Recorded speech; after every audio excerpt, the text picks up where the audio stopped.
the other day, I went out with the K-3 Mark III and the wonderful Pentax D FA 150-450 AW lens. Did some shooting in the worst lighting conditions possible mid-afternoon, around 1 o'clock in the afternoon. Sun was out, not a cloud in the sky, super bright and crazy. And then I was near a forested area, so it was pretty dark and lazy. See what I did there? It rhymed. Didn't really make any sense though. So, okay, moving on. Went out to specifically shoot in the least ideal conditions. One, to test the Pentax K-3 Mark III in regards to dynamic range and recovery of both highlights and shadows, and also see how well the 150-450 did with backlighting, front lighting. How is the autofocus? Because some Pentax lenses have struggled with that. So I really wanted to push the limits and see what it could really do when you have to just hope the gear gets you through, no matter what conditions you're shooting in. So let's take a look at what I was able to get, and yeah, I'm pretty happy. Even for a 150-450, I know I've done a few of these videos where I mention, the versatility of a lens. Well, the 150-450 is versatile as well, under the right conditions. Some of these images you may think are more wide-angle landscapes, but no, they're not. They're actually all from the 150-450, believe it or not, and it's all about perspective. So let's take a look. So these first images of the squirrel and this upcoming chipmunk, yes, this time it was a chipmunk, it's not a red squirrel, I got it. These were done more in shadow with some specular sun poking through here and there. Then I moved on to a more open field where it was a black bird on a super bright background of the leaves and everything. The sun was in full element, way out there, beating down.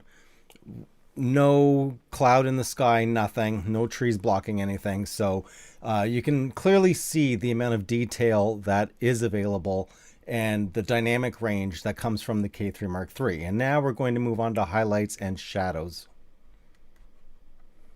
So here we have a lot of what would look like completely and utterly blown out highlights.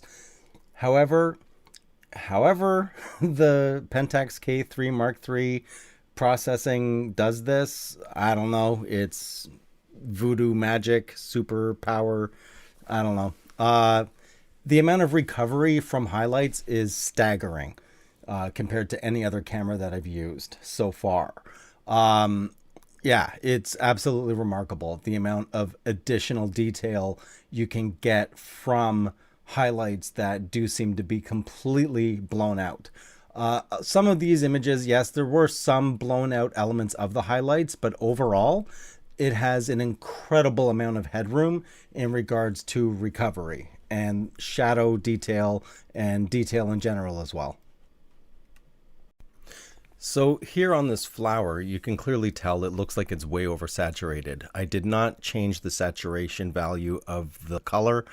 All I did was reduce the highlights. So you can see how much recovery actually is available, in regards to the amount of detail and how the K-3 handles extreme exposure, in a matter of speaking, or very difficult lighting.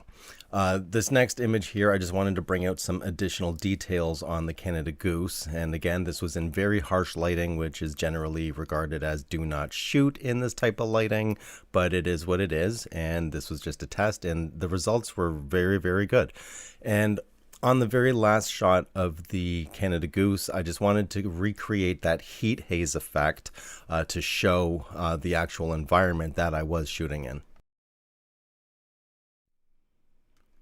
So there you have it, shooting in less than ideal light in full-blown sun with very sharp, bright highlights, and the amount of detail that you can pull out from the combination of the DFA 150-450 AW lens from Pentax and the Pentax K-3 Mark III in regards to its sensor technology and incredible dynamic range, especially for an APS-C camera. So you can bring those highlights down and still extract all that detail, even when the highlights look like they are all completely blown out. And then shadow recovery and extracting additional details when editing the DNG to save as a JPEG. There's a lot of headroom that you have to work with in regards to the images that can be captured with this combination. Now, is the DFA 150-450 the ultimate lens for you to grab, period? Absolutely not. A lot of it is dictated by what you are going to be shooting. So in my situation, once in a while I do use the 55-300 PLM, and that is if I'm going to be shooting some more wider angle shots, or maybe 150 millimeters is too zoomed in, so I need that wider angle. So anything from 55 just shy of 150. Other than that, for wildlife shooting and long distance subjects, things like that, including motorsports, the 150-450 on the K-3 Mark III is an incredibly powerful combination with a lot of detail from the images that you can extract. So there you have it. Later on, I am going to be revisiting the oldie but goodie Pentax K-30.